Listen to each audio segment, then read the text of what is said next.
Welcome to The Last Breakfast. Please enjoy the video. In this video, I will explain how to replace a serpentine belt. First, understand that this crucial belt drives components like your power steering, alternator, and water pump. Replacing it proactively prevents unexpected failures and keeps your vehicle running smoothly.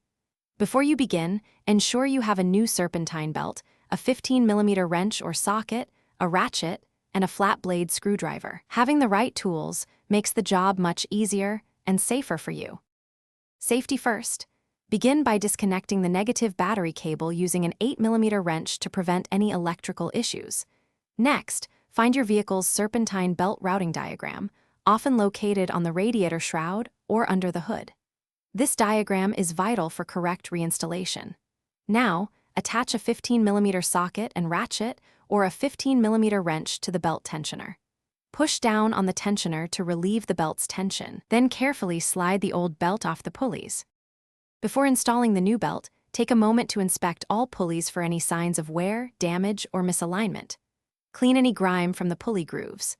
Now, carefully route the new serpentine belt around all the pulleys, following your diagram precisely. A good starting point is often the crankshaft pulley, then the water pump, power steering, and alternator.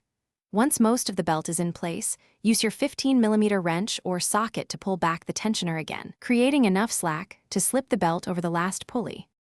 With the new belt installed, double-check that it is perfectly seated in every pulley groove and aligned correctly. Reconnect the negative battery cable. Start your engine and let it idle for at least 1 minute, listening for any unusual noises and observing the belt's operation. If everything looks good, you're all set. Don't forget to check the description below for a link to the Little Trees Black Ice Air Freshener and other great deals. Thanks for watching, and drive safely.